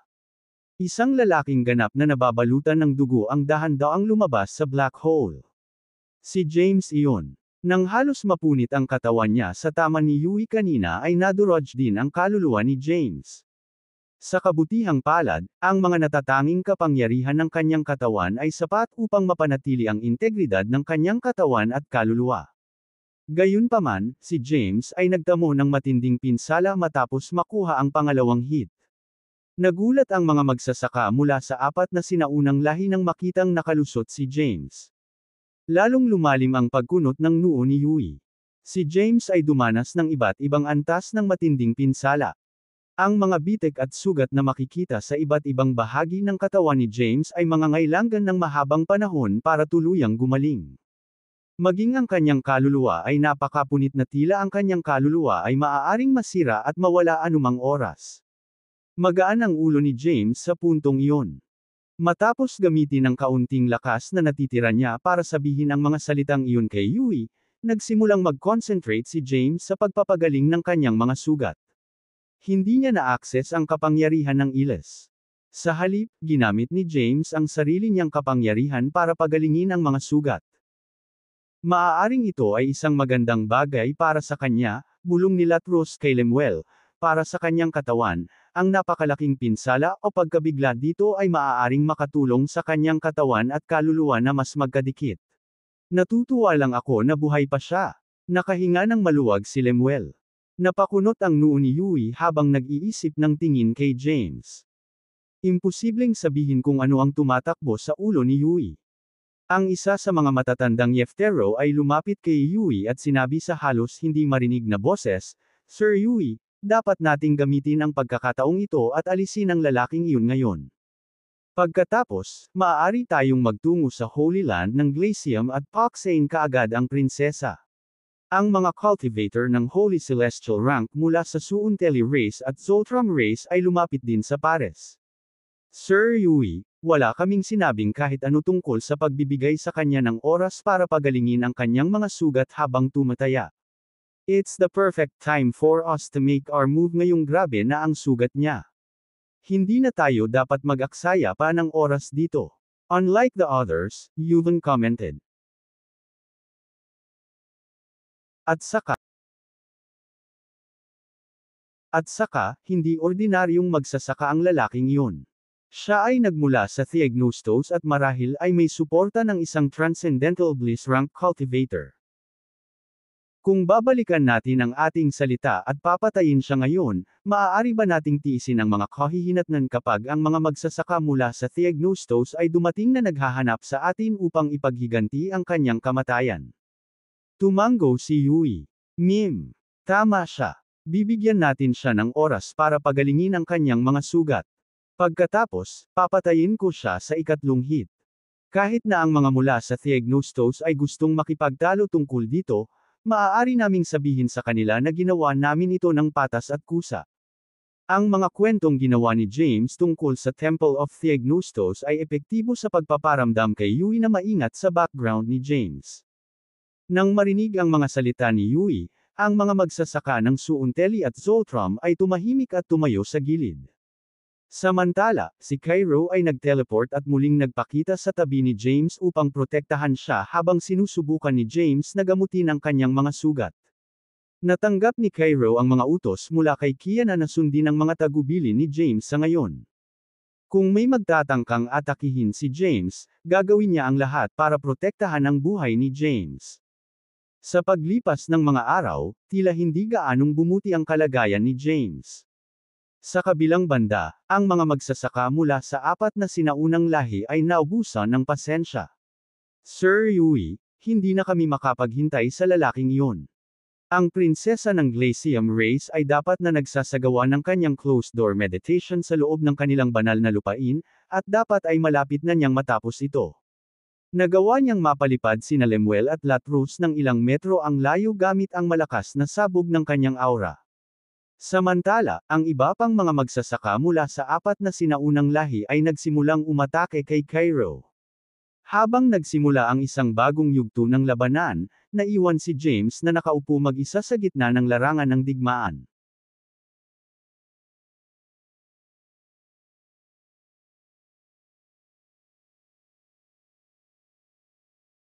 Walang sumubok na salakayin si James dahil halos hindi siya nagbabanta sa ngayon. Gayun din, ang mga mula sa apat na sinaunang lahi ay nag-aalala na baka kalabanan nila ang isang Transcendental Bliss rank cultivator sa pamamagitan ng pagpatay kay James. Mangangahulugan lamang ito ng problema kung ang nasabing magsasaka ay magpasya na maghiganti sa kanilang mga tao pagkatapos. Sa kabilang banda, nagpalitan ng mga tingin sina Lemuel at Latrus nang sa wakas ay nanatili sila sa isang malayong lugar. Dapat ba tayong tumakbo para dito ngayon? Ipinadala ni Lemuel ang kanyang boses kay Latrus. Masyadong malakas si Yui Eftero. Hindi natin siya mapipigilan gamit ang ating kasalukuyang kapangyarihan. Maaari ko siyang pigilan sandali kung ilalabas ko ang Themsurge Art. Gayunpaman, ilantad nito ang aking pagkakakilanlan at ilagay sa panganib ang mga miyembro ng Jew Academy. Malungkot ang ekspresyon ng mukha ni Latrus. Kahit na naabot na niya ang gitnang yugto ng Holy Celestial Rank, hindi pa rin kalaban ni Latrus si Yui na pumasok pa lamang sa maagang yugto. Bukod dito, hindi niya maaaring ipagsapalaran na ilantad ang kanyang pagkakakilanlan sa pamamagitan ng paggamit ng mga kasanayan sa lagda na Kat-Anji tangi sa mga Theaten. Hoy, Papat! Maghintay ka dyan. Aalis muna kami. Malakas na tawag ni Lemuel sa direksyon ni Cairo. Pagkatapos, mabilis siyang nag-teleport palayo sa kinaroroonan ng iba. Mahigpit na sumunod si Latrus sa likuran niya. Nang makitang tumakas ang dalawang iyon, tumalikod si Yui at sumama sa iba sa pagsupil kay Cairo. Bagamat si Cairo ay may hindi nagkakamali na kapangyarihan, masyado pa rin siyang labis para sa kanya na pangasiwaan ang napakaraming mahuhusay na magsasaka ng sabay-sabay. Dumami ang bilang ng mga hiwa at sugat sa kanyang katawan habang unti-unti niyang nabigo na harangin o ilihis ang tila walang katapusang pag-atake. Gayunpaman, si Cairo ay katulad ng isang makinang pangdigmana na program upang protektahan ang prinsesa. Wala siyang takot sa sakit at kamatayan. Si Cairo ay patuloy na lalaban hanggang sa kanyang huling hininga upang matiyak ang kaligtasan ng prinsesa. Nakaramdam ng matinding lungkot si James habang pinapanood niya si Cairo na lumalaban sa iba ng mag-isa. Hindi niya sinisi sina Lemuel at Latrus sa pag-alis. Ang sitwasyon ay hindi na makontrol, at sa totoo lang wala silang magagawa sa puntong iyon. Kung siya iyon, pipiliin ni James na hindi kalabanan si Yui sa mga ganitong sitwasyon din. Gayunpaman, medyo nadurog ang puso ni James nang makitang bugbog sarado si Cairo. Ang lalaki ay nakikipaglaban sa tatlong matatandang Yeftero, tatlong Holy Celestial Rank Cultivator, at Yui ng mag-isa. Ibinigay niya ang lahat at nagtagal siya ng napakatagal.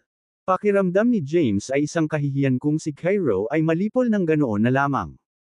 Walang paraan na makaligtas si James sa ikatlong pag-atake ni Yui.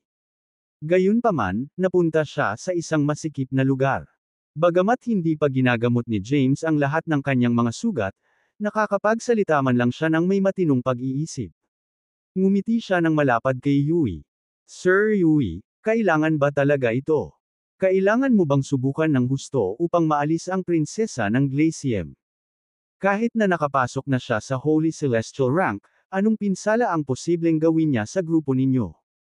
Hindi pinansin ni Yui ang kanyang mga tanong at sinabing, binigyan kita ng patas na babala. Mayroon kaming ilang mga saksi dito ngayon. Kahit nasubukan ng mga miyembro ng Theagnostos na humanap ng kasalanan sa amin sa pagpatay sa iyo ngayon, maraming tao ang makapagpapatunay na hindi kami nagkakamali. Talaga bang kailangan nating gawin ito? Tanong ni James. Sinusubukan pa rin niya ang lahat upang i-drag ang pag-uusap at bumili ng oras. Bakit napakatagal ng Kiana Burrain? Kung hindi pa rin siya tapos sa kanyang closed-door meditation sa lalong madaling panahon, susuko na lang ako at aalis ka agad dito, bulong ni James sa loob. Huminga siya ng malalim. Pagkatapos, ibinaling ni James ang mga mata kay Cairo, na nakahiga pa rin sa sahig at walang malay. Ginamit niya ang kanyang kapangyarihan para ilipat si Cairo sa kanyang imbakan na kayamanan. Naghahanda na si James na tumakas anumang oras. Kukunin ko ang ikatlong hit bilang kapalit niya. Noon pa lang, narinig ang boses ng isang babae na nagmumula sa direksyon ng Glacium Holy Land. Walang bahid ng init sa malutong at malinaw na boses na iyon. Kasabay nito, bumaba ang temperatura sa lugar na iyon habang umiihip sa kanila ang malakas na bugzo ng malamig na hangin. Whoosh! Habang humihina ang hangin, isang magandang babae na nakasuot ng puting damit ang nagmaterial bago si James at ang iba pa. Oo naman. Tawag ni Yui. Itinaas niya ang kanyang palad at gumawa ng espada. Pagkatapos, malakas na ibinaba ni Yui ang espada sa direksyon ni Kiana. Samantala, inilabas ni Kiana ang kanyang aura, na makikita bilang mga ulap ng malamig at puting ambon. Ang mga ulap na iyon ay mabilis na nagtipon sa kanyang harapan upang bumuo ng isang malaking espada. Lumipad ang espada patungo kay Yui sa susunod na sandali. Klang! Isang malakas na tunog ang ginawa habang ang mga talim ng dalawang espada ay bumagsak sa isa't isa. Malaking bitik ang lumitaw sa nakapalibot na espasyo dahil sa mapangwasak na puwersang nabuo ng magkabilang espada. Napaatras si Kiana ng ilang hakbang dahil naapektuhan din siya ng wave of shock. Ilang mga bitik ang nabuo sa kanyang balat, at si Kiana ay umubo ng dugo pagkaraan ng ilang segundo. Magkita tayo sa lugar kung saan ako tinatakan. Nawala si Kiana sa lugar. Gayunpaman, umalangaw ang boses niya sa kalawakan. Sinubukan siyang sundan ni Yui. Sa mismong sandaling iyon, nagsimulang gumuho ang Holy Land ng Glacium. Habang nagkakawatak-watek ang mga istruktura, nagtipon sa hangin ang malalaking piraso ng bato at buhangin at bumuo ng isang dambuhalang espada. Bumaba ang espada kay Yui at hamarang sa daraanan niya. Sa gitna ng kaguluhan, nagmaterialize si Lemuel bago si James at hinawakan ang braso nito. Fair na. Dinala niya si James at nagteleport papalayo sa lugar na iyon. Mabilis na sumunod si Latros sa likuran nila. Sa oras na nawala ang sword energy na nabuo mula sa Glacium Holy Land, hindi na nakita ni Yui at ng iba pa ang presensya ni Kiana o James. Damn it! Galit na sigaw ni Yui. Nanlilisik ang mga mata niya sa galit. Mararamdaman ang malalakas na panginginig nang ilabas niya ang kanyang aura sa paligid. Lumapit si Yuvan at sinabing, sino ang nakakaalam na ang prinsesa ng Glacies ay lumaki ng sapat upang makatanggap ng pag-atake mula kay Sir Yui nang hindi nagtamo ng malaking pinsala sa kanyang sarili. Kung hindi natin siya lipulin sa lalong madaling panahon, maaari siyang maging banta sa apat na sinaunang lahi. Ang Suunteli Cultivator ay tila labis na hindi nasisiyahan. Sir Yui, kasalanan mo lahat ito.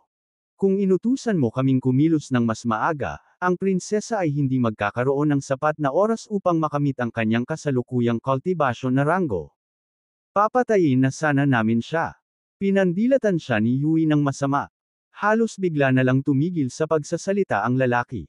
Bumalik muna tayo. Tumalikod na si Yui at umalis. Sandaling nagpalitan ng tingin ang ibang mga magsasaka. Pagkatapos, mabilis silang sumunod sa likod ni Yui. Maya-maya, si Yuvan at Thea na lang ang naiwan na nakatingin sa mga labi ng Glacium Holy Land.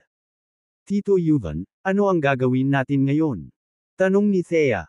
Ang paglalakbay sa Glacium Holy Land ay napuno ng maraming biglaan at nakakagimbal na mga pangyayari. Sa kabutihang palad, ang mga bagay ay naging pabor sa kanila sa huli. Hindi inaasahan ni Thea na nag-improve si James sa abot ng kanyang makakaya sa mga atake ni Yui. Malamang na mas maaga pa ang pagdating ni James at iuwi siya sa inaakala niya. Pinuno ng kaisipang iyon si Thea ng pag-asa at optimismo para sa kanilang kinabukasan. Tuwang-tuwa si Yuvan sa ginawa ni James sa sitwasyon ngayon. Ngayon, matiyagang ang maghintay ang Mevrayes para maalis ni James at ng Glacis ang mga Yeftero. Uuwi na tayo, syempre. Ang mga Yeftero na ang bahala sa iba. Yuvan conjured isang malaking airship. Pagkatapos, naglakbay sila ni Thea pabalik sa teritoryo ng Mevrayes gamit ang airship. Samantala, kinuha ni Lemuel si James at mabilis na nag-teleport sa abot ng kanilang makakaya sa Glacium Holy Land. Mahigpit na sumunod si Latros sa likuran nila. Nang tuluyang tumigil si Lemuel at kumpirmahin na hindi sinundan sila ni Yui at ang iba pa, nakahinga siya ng maluwag. Ayos ka lang ba? Napatingin si Lemuel kay James. Okay lang, patuloy ni James, ngunit ang proseso ng pagpapagaling ay magtatagal. Sa kakaiba ng aking katawan, medyo magtatagal bago ko pagalingin ang lahat ng aking mga sugat sa pamamagitan ng paggamit ng mga enerhiya ng langit at lupa mula sa paligid. Bakit hindi mo ginamit ang iles? Tanong ni Latros. Oh, tinampol ni James ang palad niya sa noo. I sealed ko ang iles dahil masyadong efficient ang healing powers nito at gusto kong bumili ng mas maraming oras. Tatanggalin ko na yung selyo, teka. Putol ni Latros, dapat mong hayaan ang iyong katawan na subukang pagalingin ang sarili. Ang pagkabigla at ang paggaling ay makakatulong sa pagsulong ng isang mas mahusay na pagbubuklod sa pagitan ng iyong katawan at kaluluwa. Ang prosesong ito ay magpapahusay din sa mga kapangyarihan sa pagtatanggol ng iyong katawan. Okay, tumango si James. Dahil hindi na niya kailangang makisali sa mga labanan pansamantala, nagpasya si James na hayaan ang kanyang katawan na gumaling ng natural. Makapangyarihan ang prinsesa ng Glacis. She managed to escape even after taking a hit from Yui Yeftero, komento ni Lemuel. Gamit ang mahiwagang kapangyarihan ng iles, agad na gumaling ang mga sugat ni Kiana. Gayunpaman, naramdaman ni James kung paano tila bahagyang nabawasan ang mga kapangyarihang nasa loob ng iles. Napansin ni Kiana ang nalilitong ekspresyon ni James at nagpaliwanag, hindi mo kailangang mag-alala na maubos ang kapangyarihan ng iles. Ang iles ay patuloy na sumisipsip ng mga enerhiya ng langit at lupa mula sa paligid upang palitan ang mga kapangyarihan nito. Tumango si James at ligtas na ibinalik ang iles. Tumayo si Kiana at nagtanong, nasaan si Cairo? Kinuha ni James si Cairo sa kanyang imbakan na kayamanan at inilagay siya sa lupa. Wala pa ring malay si Cairo. Itinuon ni Kiana ang kanyang tingin kay Cairo at sinabing, hindi mo kailangang mag-alala tungkol sa kanya. Wala siyang kumpletong kaluluwa, sa simula. Dahan-daang makaka-recover si Cairo kahit kaunting hiwa na lang ng kaluluwa niya sa katawan na iyon. Pagkatapos, inilagay ni Kiana si Cairo sa loob ng kanyang storage treasure. Tumingin si Latros kay Kiana at nagsimula, ibinigay mo sa akin ang Glaciamon Sword, at tumulong ako sa pagtiyak ng iyong kaligtasan habang sinusubukan mong mag-level up. Sa tingin ko ay sapat na ang ginawa ko para gantihan ka ng espada, kaya lalabas na ako ngayon. Ma'am, bahagyang tumango si Kiana. Itinuro ni Latros ang tingin kay James at Lemuel. Nakamit ko na ang layunin ko sa paglalakbay na ito, at oras na para gawin ko ang dapat kong gawin. Sana magkita ulit tayo balang araw. Bahagyang yumuko si James. Salamat sa lahat ng tulong mo, Sir Latros. Kung hindi dahil sa iyo, marami na akong nahaharap na isyu sa pag-navigate sa Dark World. Napangiti ng mahina si Latros. Inaasahan kong makita kung paano mo yayanig ang madilim na mundo sa hinaharap. Unti-unting nanghina ang katawan ni Latros. Sigurado akong balang araw ay magiging isa ka sa pinakakilalang tao sa Dark World. Siguradong magkikita tayong muli balang araw. Kahit na nawala si Latros, ang kanyang boses ay umalangaw-ngaw sa kalawakan sa loob ng mahabang panahon bago ito tuluyang hamina. James. Isang hakbang pasulong si Lemuel. Nakamit mo ang iyong layunin para sa paglalakbay na ito sa madilim na mundo. Hindi lamang nakuha mo ang ilas, ngunit nakolekta mo rin ang iba't ibang mga mapagkukunan para sa iyong pagsasanay at lumikha ng isang bago, malakas na katawan para sa iyong sarili. Nangako ako na sasamahan kita sa paglalakbay, at medyo maganda ang ginawa ko sa lahat ng ito. Bahagyang nakakunot ang noo ni Lemuel habang huminto para mag-amument. Alam kong sasabak ka sa Yeftero race, ang nangungunang grupo sa 4 ancient races. Iyon ay isang napaka-delikadong misyon, at ayaw kong masangkot dito. Nangako akong ituro sa iyo ang Themsurge art. Ngayong naabot mo na ang minimum na kinakailangan upang matutunan ang huling dalawang yugto, ituturo ko sa iyo ang mga diskarte at aalis sa madilim na mundo. Ayaw madamay. 3/4. Ni Lemuel sa hidwaan nina James at ng mga Yeftero alang-alang sa kaligtasan ng mga miyembro ng Jew Academy. Bilang tagapagtatag ng akademya, nababahala si Lemuel sa magiging kapalaran ng Jew Academy. Nakapasok na si Lemuel sa maagang yugto ng Holy Celestial Rank at nagawang labanan ang parehong ranggo na magsasaka sa huling yugto. Gayunpaman, hindi pa rin iyon sapat para protektahan niya ang lahat ng miyembro ng Jew Academy.